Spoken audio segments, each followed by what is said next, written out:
Queridas irmãs, queridos irmãos, quando nos reunimos em busca das realidades do Espírito, muitas vezes,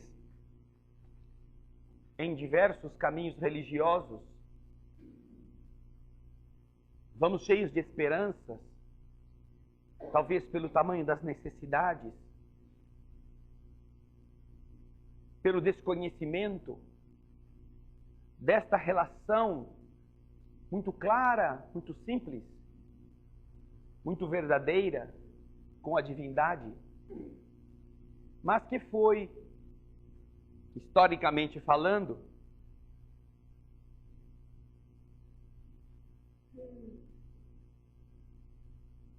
transformada em um conjunto de mistérios. Conta-nos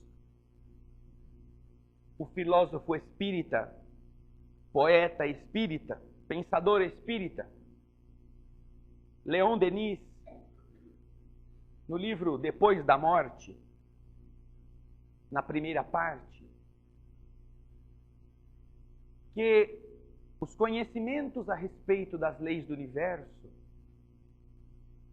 sempre foram buscados e encontrados em todas as religiões,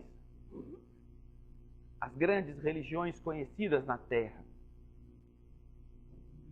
E cada um à sua maneira, em cada uma das civilizações onde este contato pôde ser feito e ser traduzido em ensinamentos, cada civilização e cada grupo estabeleceu esta definição nesses processos de ligação com o divino, criando aquilo que na sua sociedade, na sua civilização, para eles exteriorizasse a ideia. Leon Denis, então, faz uma viagem por diversos caminhos religiosos. E em todos estes caminhos, que vão do brahmanismo, passando pelos hebreus, pelos egípcios, pelos druidas, está cristalizada a base de princípios iguais, princípios que são chamados universais e que estavam ali explicitados, obviamente com terminologias diferentes, em função da compreensão e das civilizações serem distintas, mas que estes preceitos, que eram libertadores da consciência, libertadores da inteligência, acabaram restritos em todos estes grupos civilizatórios àqueles que eles chamavam de iniciados. Pessoas que depois de longa trajetória de preparação, de estudo, de sacrifícios físicos inclusive, de condutas de abstinência, elevavam-se na ordem da compreensão para que pudessem ter acesso a esses chamados mistérios. E que, portanto, quem não fizesse parte desse conjunto de, vamos chamar assim, eleitos ou de pertencentes à área restrita dessas religiões, dessas filosofias, não poderia comungar desse entendimento, dessas leis. Por esse motivo, todos estes caminhos religiosos, conquanto possuam informações precisas a respeito desses conceitos universais que ligam o homem a Deus que refletem-se na estrutura da vida pessoal de cada criatura, que governam todas as vidas, a despeito de terem informações sobre isto, preciosas, achavam, e talvez até com razão, que estas verdades não caberiam na mente do povo ignorante, das criaturas comuns, despreparadas para entendimentos mais profundos. Este povão, como podemos imaginar, que precisa ganhar no dia o que vai comer na noite, que precisa pensar agora no que vai usar para sobreviver na madrugada, afeiçoados às exigências da sobrevivência e pouco letrados, pouco maduros no raciocínio, que não eram capazes de entender as sutilezas abstratas de ensinamentos, que já ao tempo de Jesus impediu que o próprio Cristo se fizesse mais claro. Ao invés, então, dessas religiões procurarem erguer a ignorância do povo para compreenderem também estes conceitos, ou tornar os conceitos menos complexos, segundo eles acreditavam que eram, para adequá-los à capacidade das pessoas, estes caminhos religiosos tiveram uma outra conduta. Criaram um modus ritualístico através do qual as pessoas simples, as pessoas que desejavam algum contato com Deus, se agregassem àquele partido religioso, àquela seita ou àquela compreensão do universo que eles traduziam em rituais de oferendas, rituais de orações, modos simples para que o povão se sentisse participante. Eram então eles os detentores do saber que controlavam isto e davam ao público, davam aos que procuravam essas informações, com toda a sede, apenas aquela mínima parcela, obrigando as pessoas a obedecerem rituais, como se ao fazerem isto, tivessem conquistado a sapiência e pudessem participar dos banquetes celestes. Entretanto, esses rituais, que talvez no seu início tivessem o desejo de começar a educar, como se fosse o pré-primário, não é? Na educação de uma criança, começaram a demonstrar para os que governavam este saber que era muito mais conveniente manter o povo na ignorância e explorá-lo do que dar a ele noções claras de leis que eles poderiam aprender se debruçassem sobre algum estudo. E por isso não dependeriam mais de nenhum sacerdote, não dependeriam mais de nenhuma relação religiosa oficial.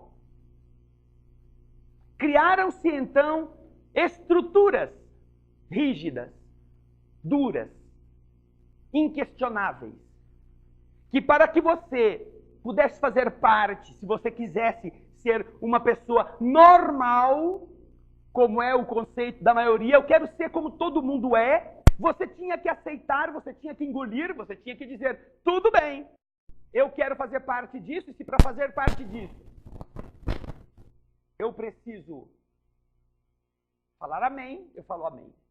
Se eu preciso levantar, eu levanto. Se eu preciso confessar, eu confesso. Se eu preciso pagar, eu pago. Essa realidade, entretanto, Jesus já a combate quando está no mundo. Jesus não se submete às leis do sacerdócio regular, hierarquizado, do povo hebreu. Jesus altera esta relação de dependência cega, sem ferir a lei que ele veio cumprir, como ele mesmo fala. Ele realiza coisas que deixam os sacerdotes de cabelo em pé. Porque a lei que os sacerdotes defendem e com a qual ele se impõe ao povo, obriga que o povo, no dia de sábado, não faça nada. No dia de sábado, você só podia andar 900 metros. Imagina. Até isso estava regulado na lei hebraica. No dia de sábado, você só podia fazer trabalhos que fossem do Senhor. E o Jesus faz o quê? Tudo que dá vontade, ele faz no sábado.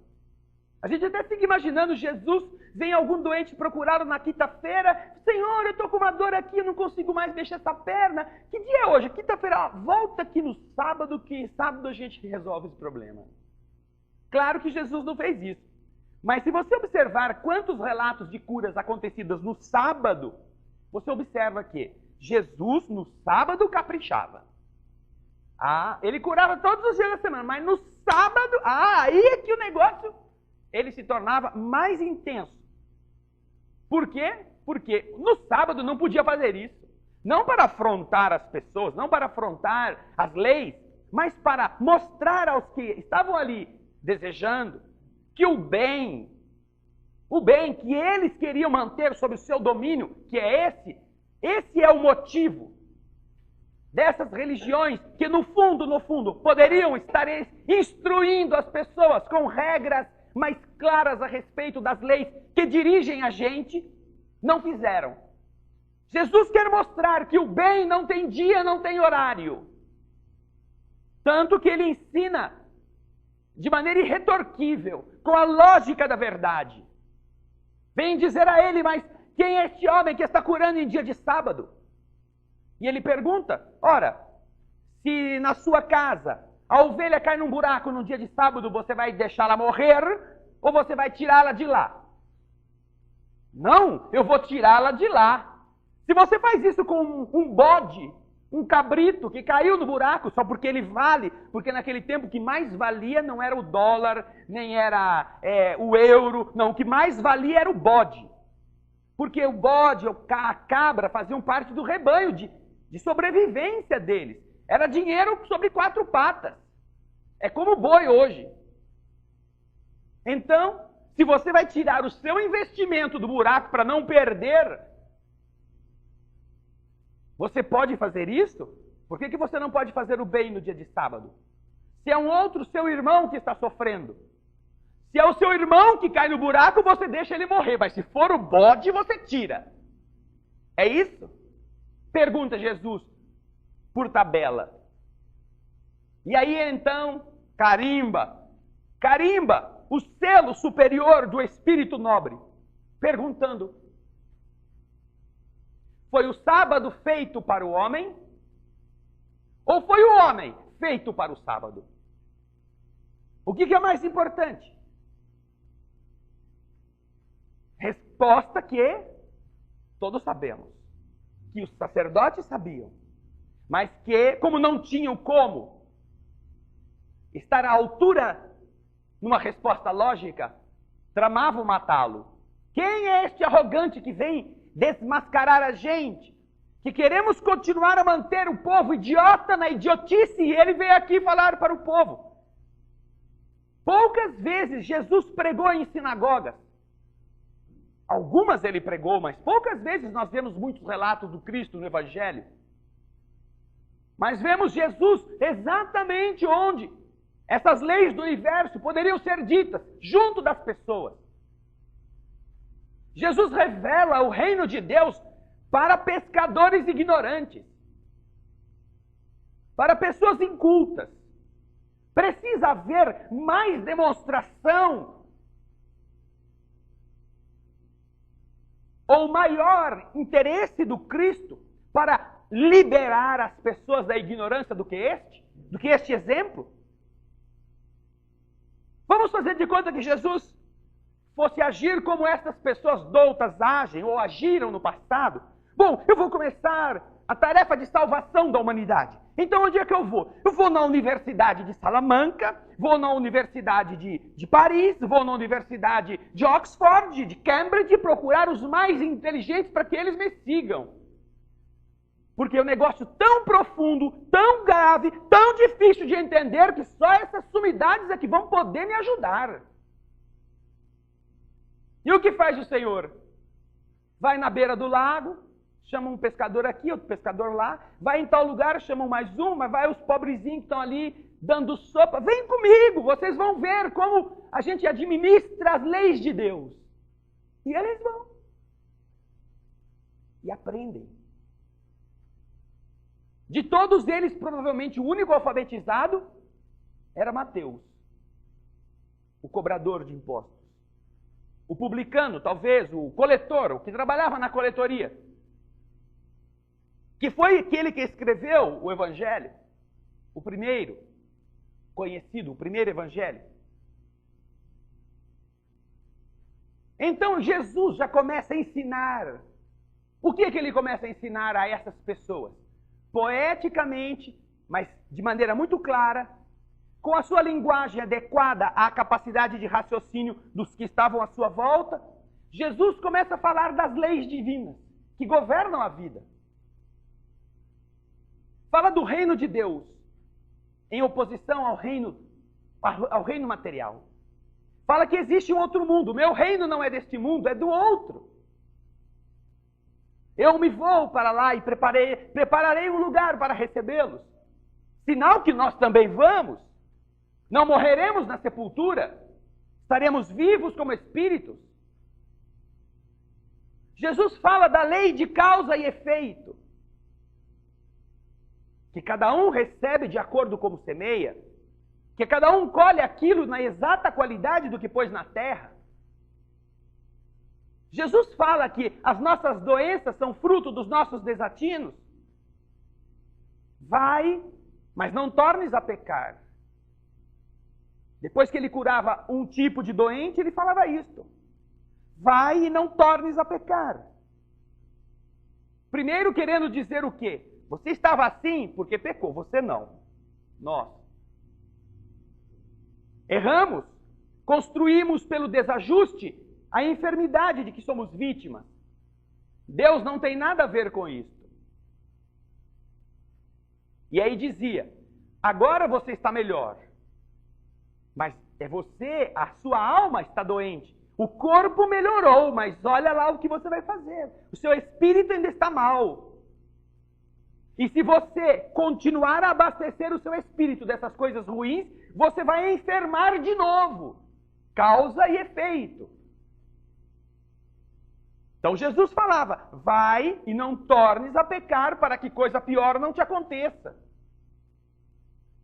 Gravidade maior em decorrência do equívoco renovado na mesma área depois de ter sido beneficiado. Lei de causa e efeito. Jesus fala. E aí fala, inclusive, para alguns doutos da lei. Que ninguém pode ver o reino de Deus se não nascer de novo. Reencarnação, que já era compreendida àquele tempo do povão, só que sem muito detalhe, sem muito aprofundamento, sem muita preocupação de como que a coisa funcionava. Jesus fala sobre a reencarnação. Jesus fala sobre a transformação interior essencial. Nós somos livres para fazer o que a gente quiser. Só que o que nós fizermos, nós recolheremos. Conhece-se a árvore pelo seu fruto.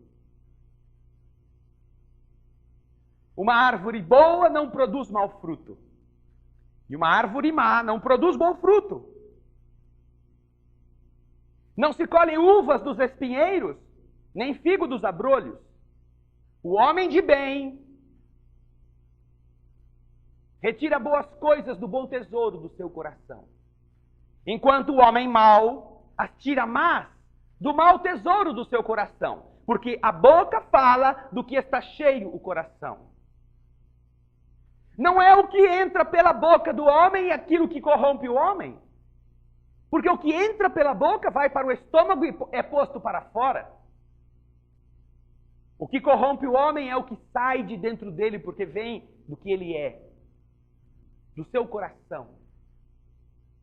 Jesus explica os efeitos bons dos bons sentimentos e os efeitos maus dos maus sentimentos, mostrando que cada um de nós é a expressão dos nossos sentimentos em atitudes.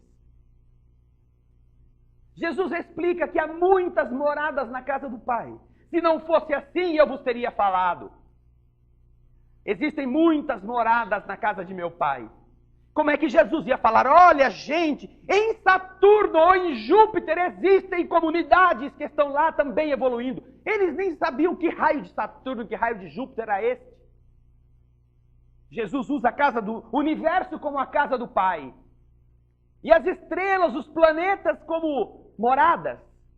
E fala da multiplicidade dos mundos habitados para o povo simples.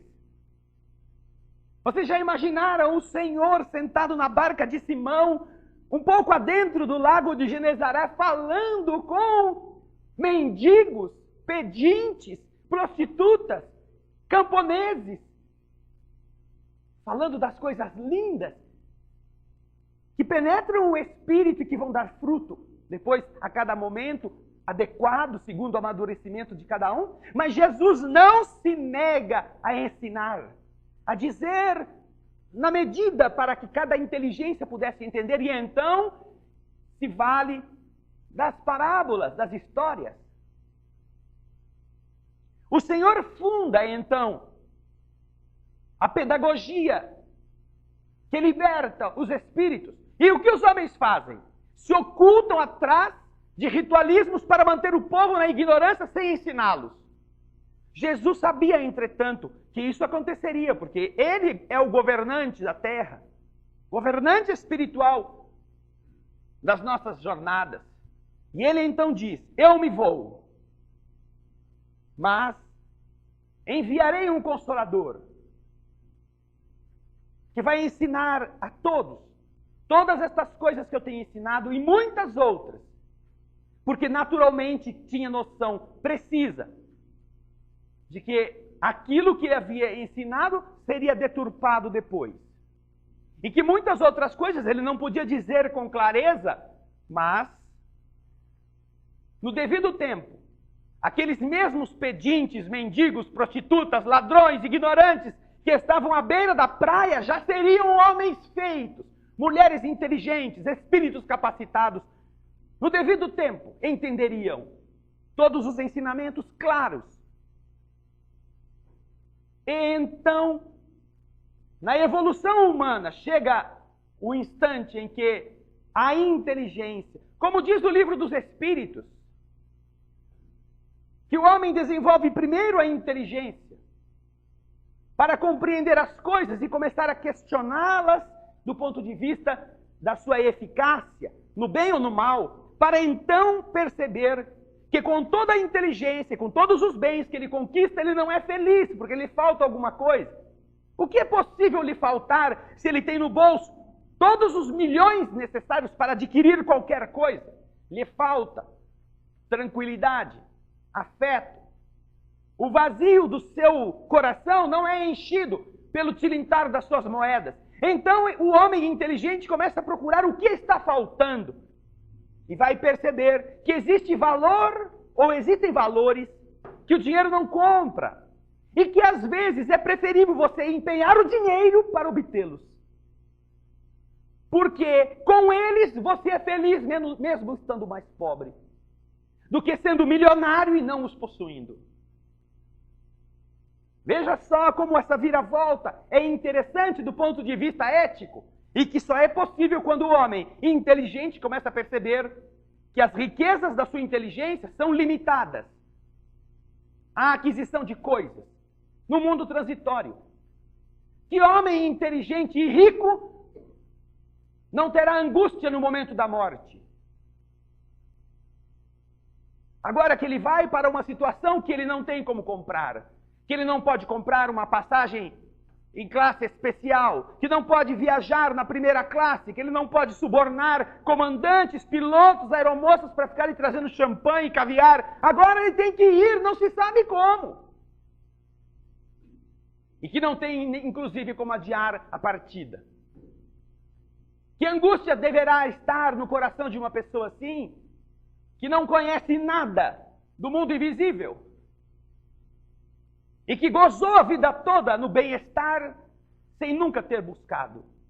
Não daria este homem talvez toda a sua fortuna para alguém que lhe ensinasse ou que lhe dissesse o que vai acontecer do lado de lá? Daria, claro que daria. Até porque é um bom investimento. E estes homens não perdem nem na hora da morte o pelo ou o hábito. Daí, quando entendemos que Jesus promete um consolador para o momento adequado, este momento adequado é exatamente aquele em que cada pessoa que está na Terra tem capacidade de pensar, de entender o raciocínio. Imaginar que todo este período, você supõe, por exemplo, que até o século XVIII, século XIX, era um luxo você ser alfabetizado, você saber ler e escrever. Só a classe alta, só os abastados tinham acesso à escola. A garantia de escola para a maioria das pessoas é coisa recente na história da humanidade. Quando falamos de história da humanidade, não nos referimos aqui àqueles esforços educativos que existiram na antiguidade. Existiram escolas, é claro, mas a capacidade de escrever e entender, de decifrar essa linguagem, muitos reis, muitos imperadores da Europa eram analfabetos. Entre eles, Carlos Magno, que governou boa parte da Europa e não sabia ler e escrever nem o seu nome. Quando a inteligência, as preocupações com a inteligência atingem o nível adequado, é que então os processos físicos, que a inteligência agora, pela busca do conhecimento e da observação, começam a descobrir pelos efeitos físicos as leis agora que estavam ocultas nos conventos, nos mosteiros, nas sacristias, nos diversos âmbitos religiosos, agora começam a surgir por toda parte.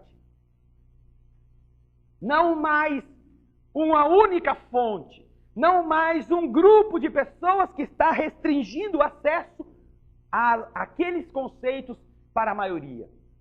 Agora, conceitos que são para todos e que o mundo espiritual traz em toda parte, usando pessoas de todas as nações, descendências e culturas. E em todas elas, como nos explica Allan Kardec na introdução do Evangelho segundo o Espiritismo, em todas elas o mesmo princípio sendo apresentado. Em línguas diferentes, as mesmas ideias. Que princípios são estes? Aqueles que, na doutrina espírita, falam exatamente das mesmas coisas que Jesus havia falado, aprofundando-as, porque agora o mundo espiritual superior que as revela tem condições de semear um terreno melhor preparado, que é a inteligência e a compreensão das pessoas. Até a década de 60 do século passado, mais ou menos 1960, 61, 62, era proibido entregar Bíblias para os fiéis católicos. Você só possuía uma se alguma pessoa muito chegada a você tivesse acesso a um padre, ou se você tivesse um padre na família e ele te presenteasse. As missas eram rezadas em latim. Vocês acreditam que há menos de 50 anos atrás, você ia em uma religião que você adotou do berço e você não entendia o que o sacerdote falava?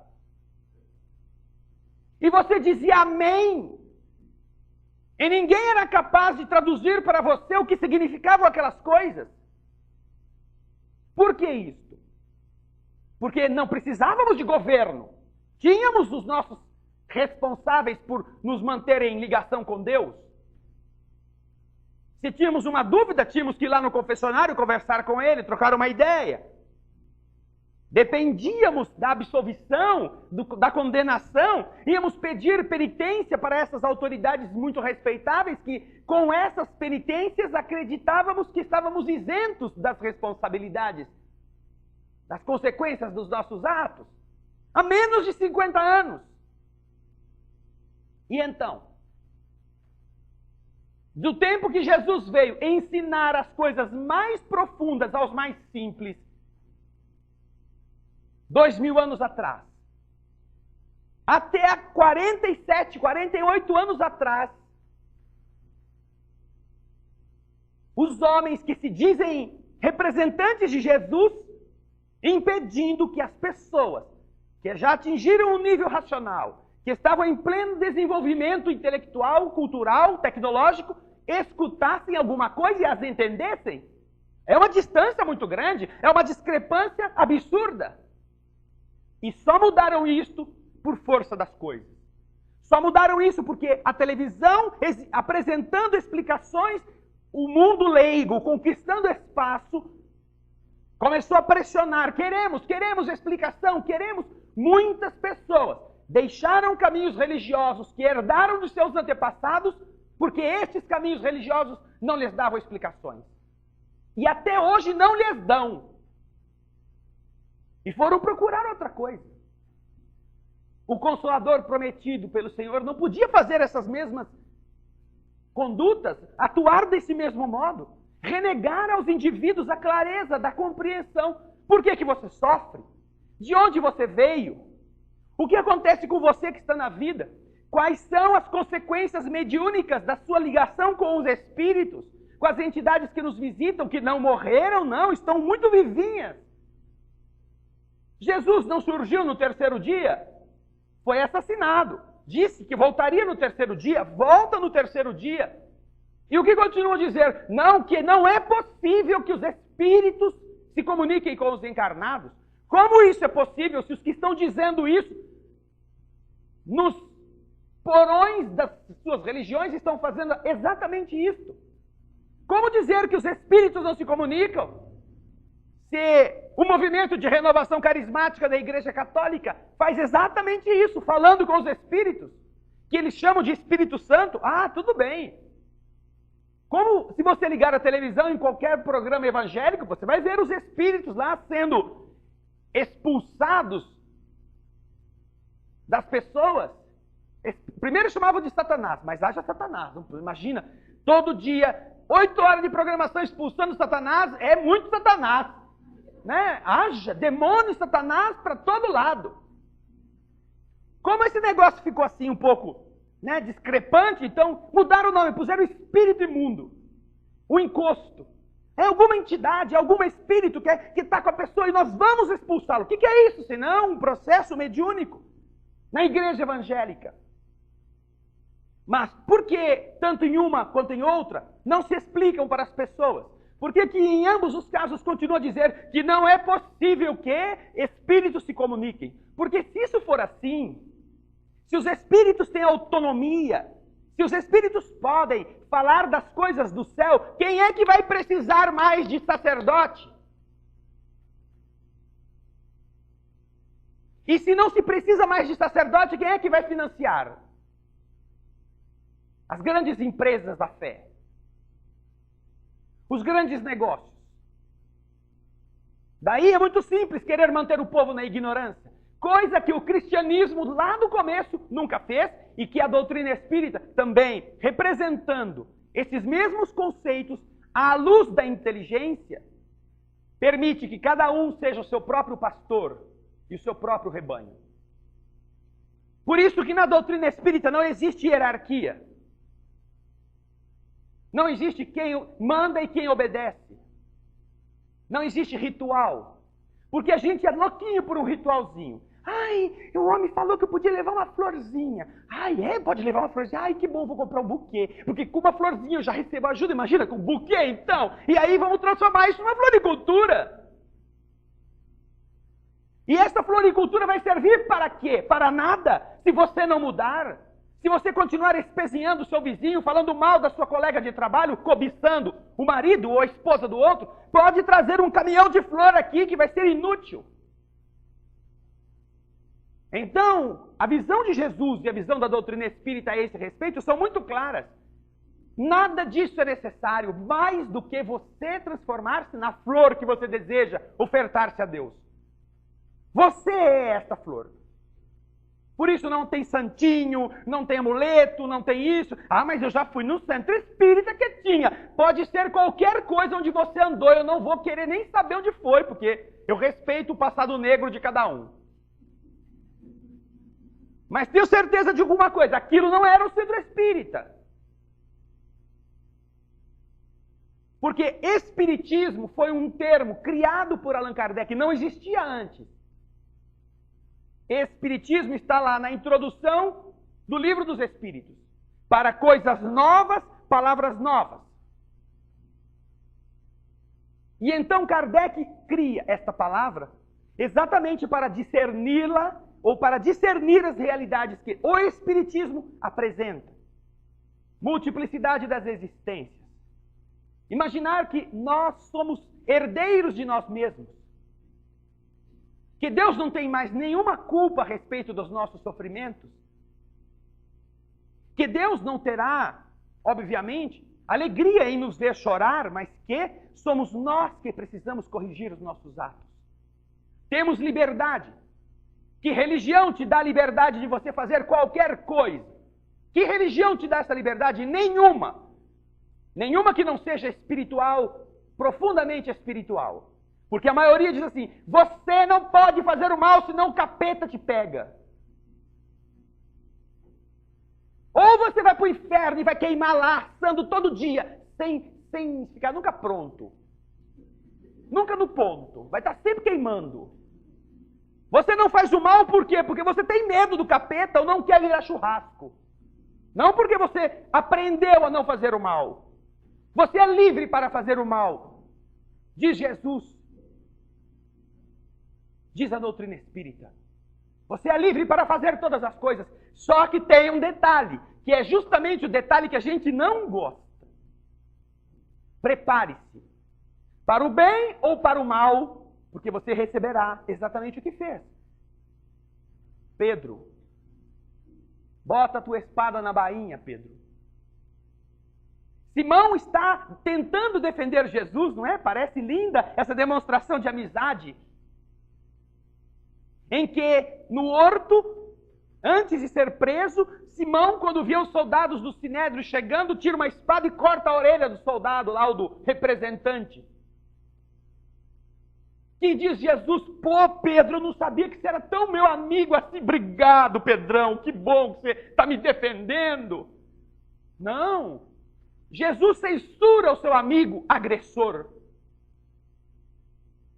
Veja o teor de lição da verdade. Por isso Jesus fala, eu sou o caminho, a verdade e a vida. A verdade que ele testemunhou diante de Pilatos. Tu és rei, tu o dizes. Quer dizer então que tu és rei? Não estou aqui senão para dar testemunho da verdade. Meu reino não é deste mundo.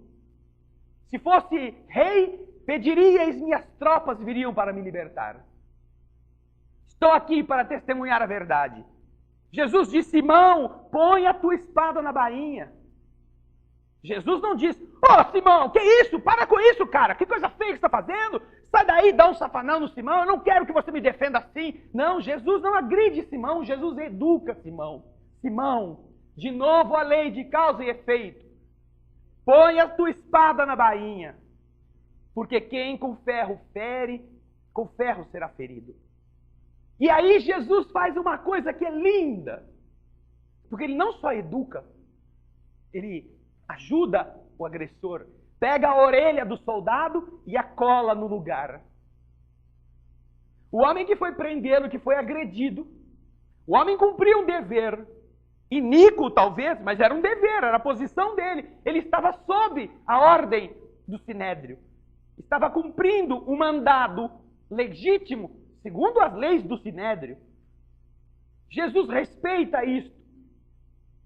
Jesus censura o seu amigo agressor. Nesse momento, o agressor é Simão, não é o soldado. O soldado foi deter Jesus, segundo uma determinação legal, que foi emanada da autoridade máxima do Sinédrio. Mas Simão se opõe a isso com violência. Simão, não faça isso, meu filho, porque se você fere com a espada, é a espada que vai te ferir. E para sanar o problema, porque ele sabe que Simão fez isso na boa intenção de defendê-lo, para mostrar a Simão que ele também estava agradecido, Jesus faz o quê? Ele recompõe a situação anterior. Para que isso não pesasse também na responsabilidade de Simão, talvez. Coloca a orelha do soldado no lugar e a cola. Jesus ensina isso a todos os que desde esse tempo falam dessa passagem. Agora, encontramos isso tudo também falado no Consolador prometido, mas agora não mais escondido debaixo das casas espíritas. Não mais falado só a boca pequena em que só os eleitos ou os que fizeram teologia espírita possam entender. Qual é o maior movimento da doutrina espírita? É o da divulgação. Livros que estão à disposição das pessoas. Eu desconheço religiões que, nobres como todas são, se esforcem tanto quanto a religião espírita para dar a cada criatura a fonte das coisas. Não é mais um milagre, não é mais você depender de um sacerdote que esteja ungido de Deus, de alguém que seja tão especial que ele sozinho dá conta de acabar com os males da humanidade. Não! Você é um pedaço de Deus. E o Espiritismo tenta fazer cada pessoa acreditar que ela, sendo um pedaço de Deus, é muito mais do que um repetidor de fórmulas sacramentais. Porque isto entrou no imaginário das criaturas que frequentam igrejas como quem vai a um oráculo esperar uma resposta milagrosa. Ai, será que eu vou arrumar um emprego? Vou lá rezar um pouquinho no centro. Vai para a rua procurar trabalho. Acho que Deus vai estar preocupado. Se você tem que arrumar um emprego, Deus sabe que você está lutando por isso. Então você... É ruim eu ir no centro pedir um emprego? Não é ruim, mas você está fazendo a coisa errada na hora errada. O tempo que você está perdendo na casa espírita ou em qualquer igreja, molando, você devia estar na rua mostrando o que é um emprego. Porque tem um outro detalhe. Já perceberam que o que a gente mais detesta é o emprego? A não ser quando a gente perde ele. Poxa, se você reclamava tanto do seu patrão, tanto do horário, que era frio, que era tarde, era longe, um dia ficou na rua, quem sabe assim você seja feliz? Aí fica desesperado. Aí vai rezar? Não, vai buscar um emprego. E no ônibus, enquanto você vai, Senhor, eu estou indo nesse endereço, me ajuda, quem sabe é lá. Se não for lá, me tira dali, hein, por favor, se não for bom para mim. Não, a gente acha que tem que ir na igreja, tem que fazer novena, trezena, vintena, quarentena, e aí Deus ele tem que arrumar um trabalho para você. Está fazendo o que não deve. Eu estou com uma doença, eu vou lá no centro para ver se eu curo ela. Que doença é? Cirrose. Mas por que você ficou assim? Porque bebeu até a alma da garrafa. O que Deus tem a ver com isso? Por que você não pediu uma opinião a Deus na hora que abria a tampa? Senhor, devo... Ainda fazia o contrário, né? Jogava um pouquinho para o santo. Quem sabe a gente embebedar o santo, a gente foge da responsabilidade. Santo tá grogue. Eu não sei se era o André que estava lá no botequim, se era o Benedito, mas eu não sei. Puseram tanto álcool na goela do pobre do santo.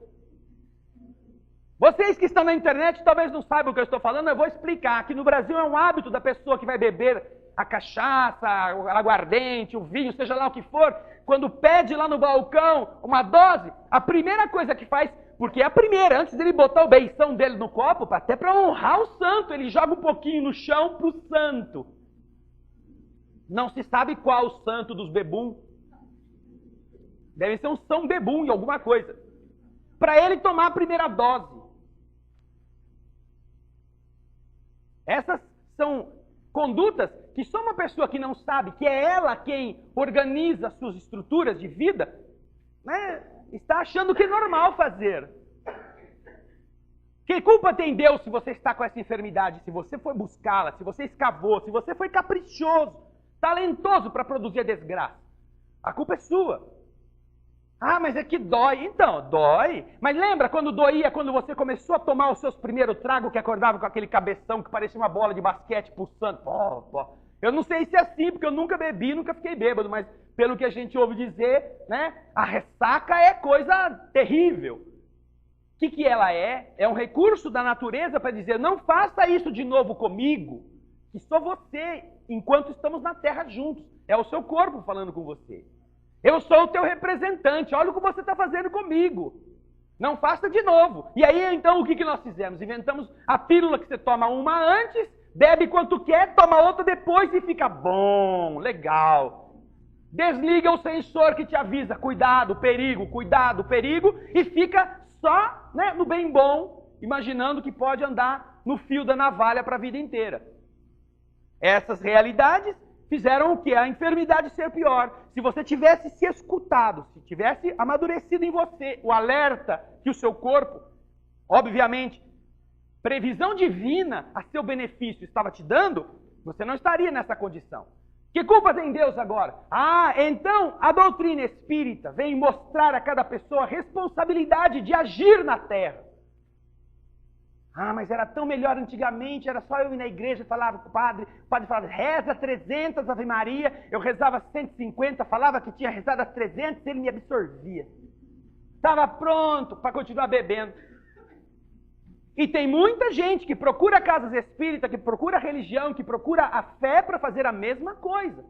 A doutrina espírita explica que há casos em que Deus pode atuar para beneficiar o indivíduo, sobretudo se ele está disposto a melhorar interiormente. Mas existem casos que a doença da pessoa já é o tratamento dela. E ela não pode ser liberada da doença, porque é a doença que está fazendo ela ficar um pouquinho mais mansa.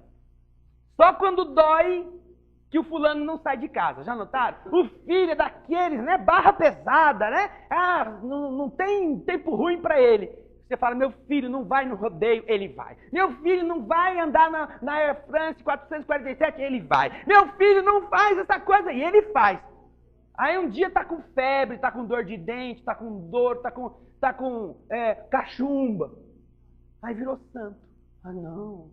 Fala, filho, vai no rodeio hoje. Não, tô mal. Filho, pega o avião para Paris. Não, eu te dou a passagem. Que está querendo se livrar dele, né? Ah, eu te dou a passagem. Não dou, não tô muito mal. Vou ficar em casa hoje, mãe. Faz uma sopinha para mim. É a santa e bendita dor que vai fazer o indivíduo não se arriscar.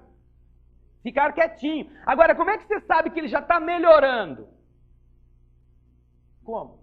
Você fez a sopinha boa, deu remedinho. Ai, fala, ai, esse meu demoninho um dia vai virar santo e você ficou alisando ele. Tá com febrinha, filhinho. Como é que você sabe que ele já está sarando? É só começar a levar patada de novo. Ai, não vem, eu tô dormindo, deixa eu quieto aqui, mulher. Não quero sopa não, já tô satisfeito. Ih, já tá sarando. Coisas que a gente vivencia na vida, no dia a dia. E já demonstro que a dor, em muitos casos, é o único freio que a pessoa escuta. Porque ela é imatura para outros conselhos. Então é por isso que, ainda que a gente saiba que é uma coisa assim tão sem nexo, essas religiões são, às vezes, tão irracionais, é por isso que muita gente prefere esse tipo de crença, porque elas não dão trabalho. Jesus fala, não é? Que é preciso a gente fazer o bem para todo mundo, até para o inimigo. Jesus fala isso. Amar o teu inimigo. Porque se você só amar os teus amigos, que mérito você terá nisso? Até os maus fazem isso. Ah, mas ninguém quer saber de amar o inimigo. O povo quer saber de ir lá pegar a absolvição, senta, levanta, repete, paga o dízimo e volta para casa. Ai, que bom. Se eu tiver algum sacerdote que começar a levar o cristianismo a ferro e fogo naquela igreja, ele esvazia a igreja. E ninguém vai voltar lá. Boa parte das pessoas não gosta de ter essa liberdade responsável. Prefere funcionar com base em uma fé irracional, que lhe garanta o bem bom. Que ele possa continuar roubando o seu próximo, lesando o seu infeliz irmão, e domingo vai na igreja, e o padre o absolve, ele comunga, e volta para casa para segunda-feira continuar fazendo as mesmas negociatas.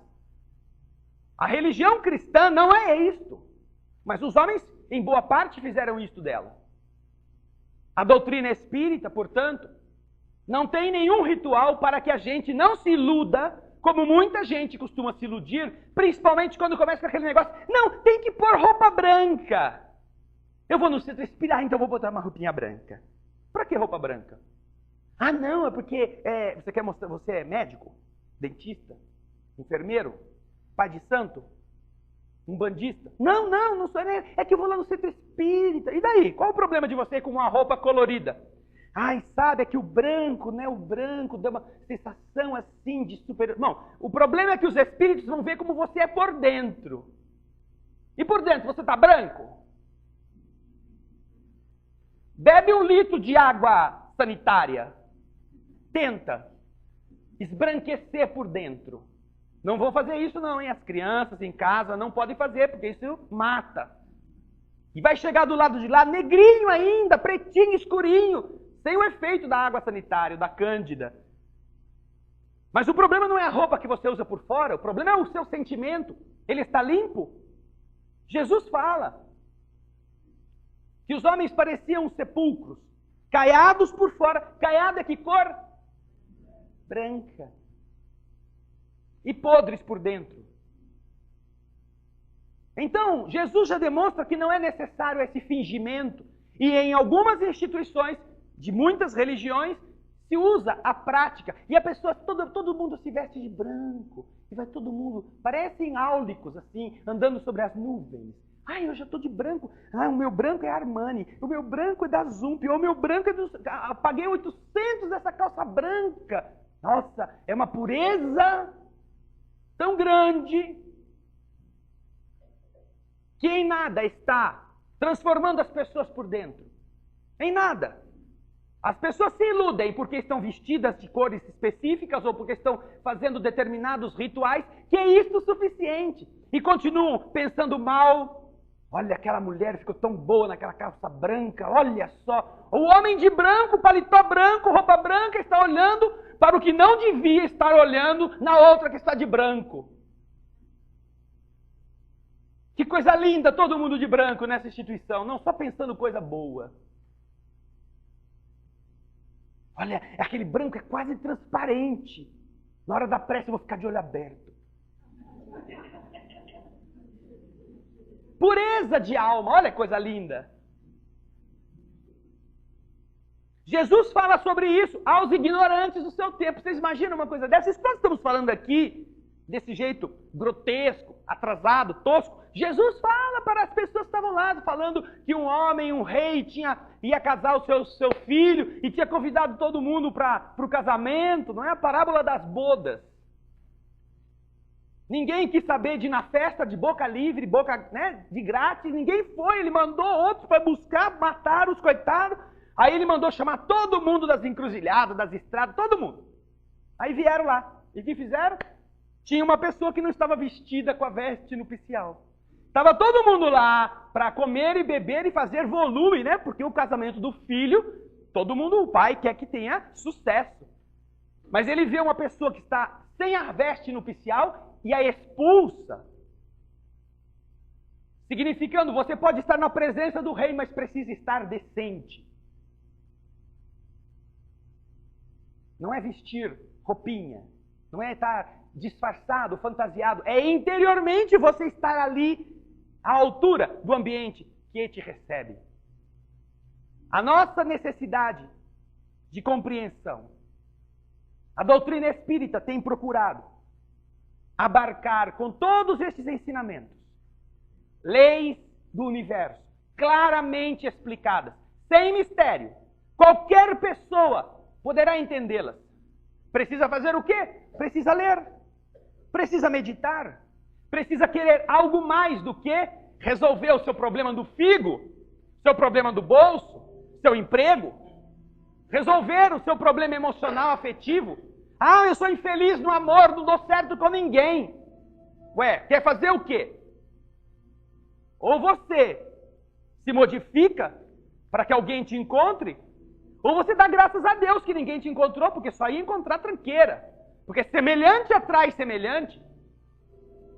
É preferível ficar só do que mal acompanhado. Ah, mas eu quero uma companhia. Ora, melhore-se. Melhore-se. Seja mais gentil, mais amoroso, mais carinhoso com as pessoas. Faça mais bem para os outros. E você vai ver como vai ter muita gente querendo se aproximar de você. Raramente a gente vê espalhados por aí jardins cheios de cactos. Um ou outro de vez em quando. Mas é muito mais comum a gente ver jardins cheios de rosas. Mas tanto quanto cactos, a rosa tem espinhos. Só que a rosa põe a flor sobre os espinhos. Maior do que os espinhos. Perfuma sem que você precise tocar nos espinhos. Mas se você é só cactos,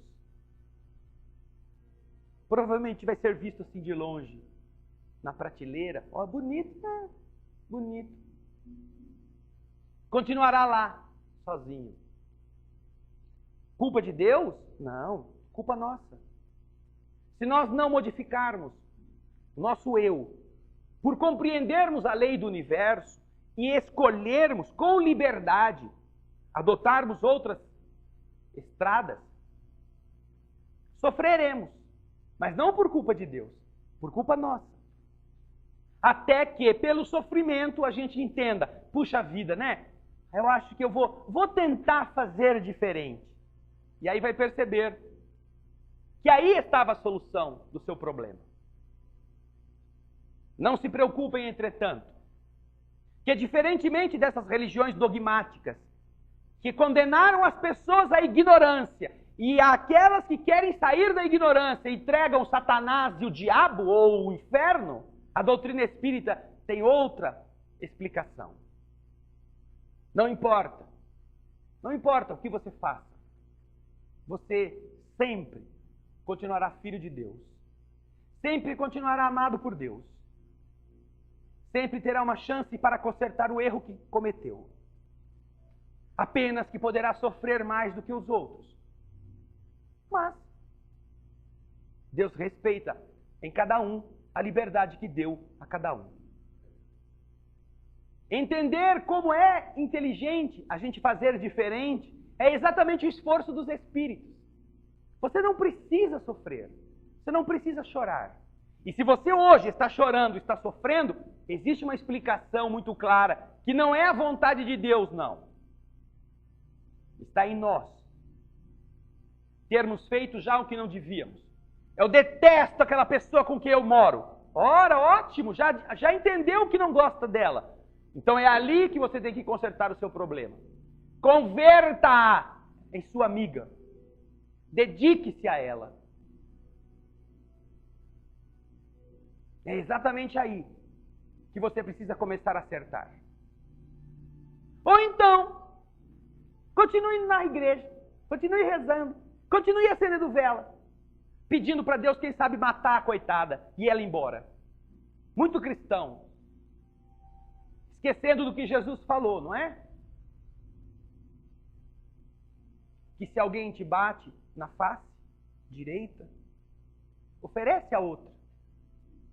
Que se alguém te demanda pedindo a capa, entrega-lhe também a túnica. Que se alguém te obrigar a caminhar 1000 passos com ele, caminha 2000 passos com ele. Seja amigo. das pessoas que você não gosta. Só quando você entende o Consolador prometido, com a clareza que a doutrina espírita te apresenta, com as leis explicitadas, todas elas com fácil entendimento. Quando você entende isso, é que você começa a abdicar da estrada do sofrimento. Porque você poderá progredir por 2 caminhos. Você sempre vai progredir. Mas poderá progredir pelo caminho do amor, que é o que busca, o que quer aprender, o que entende os erros e quer consertar antes que tenha que ser cobrado, ou você será o que evoluirá pelo sofrimento, que é bem mais complicado, mas você chega lá também. Mas esse é o esforço dos Espíritos, do Cristo, vir falar para o povo da beirada do mar de Tiberíades, a respeito das estrelas, do futuro, a respeito da evolução da alma. Não escutem o cristianismo com o estômago. Não é ali que vocês vão encontrá-lo. Nem com a dor do corpo. Não é para isso que ele foi feito. Nem com interesses pessoais de conquistas. O cristianismo ainda é um reino que não é deste mundo, porque a gente ainda não deixou que ele seja. Mas para ele ser deste mundo, ele precisa nascer dentro de cada um de nós. Em nós. Não importa que religião nós tenhamos. Em nós. Este cristianismo pode e deve aparecer primeiro. Só quando a gente entende as leis de Deus em plenitude é que nós percebemos que o que Jesus prometeu à posteridade e que chegou à humanidade através do espiritismo cristão foi exatamente a revelação de leis simples para o povo, para que você saiba o que fazer da sua vida. Agora já não dá mais para a gente dizer que a gente não sabia. Pensem nisso. Quando entrarem na sala de passe, estes seres que não morreram, que amaram vocês, que foram pais, foram mães, foram filhos, foram entes que nós gostamos, foram nossos mentores e ainda são nossos instrutores da alma, que estarão ali para abraçá-los. Sintam este carinho e pensem no que fazer para dar a eles a alegria de verem que nós estamos melhorando. Apesar dos milênios, nós estamos melhorando. Muita paz. Obrigado, Jesus, por unirmos-nos nesta casa, na oração daqueles que te buscam, que se elevam juntamente com irmãos tão distantes de tantas cidades. Irmãos que nesse mesmo momento também pararam o que estão fazendo para unirem-se na rogativa que pede em favor de todos os que estejam em sofrimento.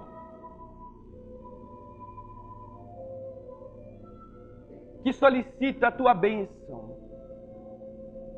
para aqueles que perdidos, desajustados, esquecidos ou abandonados,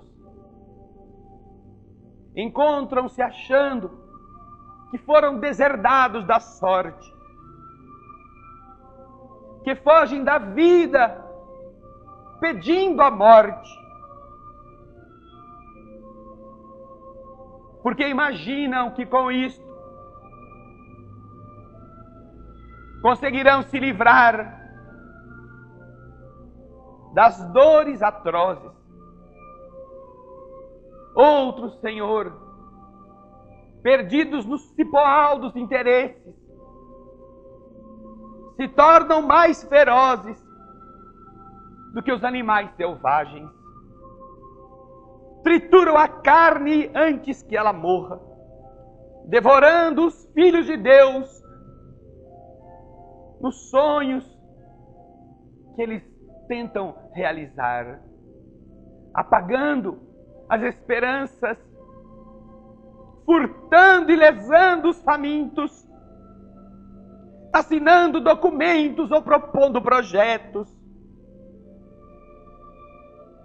que minam no povo a confiança que depositaram neles. E espalham lágrimas sob promessas não cumpridas. Abençoa, Senhor, estas criaturas que de Ti estão esquecidas, porque serão responsáveis por todo o semear de lágrimas, todas as dores sentidas. E que se soubessem o tamanho do compromisso, se tivessem consciência da profundidade da responsabilidade, Senhor, certamente teriam pedido uma doença grave, alguma enfermidade cruel, para si mesmos. Abençoa, Senhor, todos os que lutam no mundo por um mundo melhor, os embriões da nova humanidade, que eles possam receber a nossa prece, para que nunca se desencorajem, para que nunca diminuam o ímpeto, nunca se esqueçam do bem que eles representam na terra. Ajuda-nos, Senhor, a sermos um deles também, apesar dos defeitos que temos. Por isso cantaremos. Almas do céu, ouvi o doce canto do fundo do coração, com calor repleto de perfume.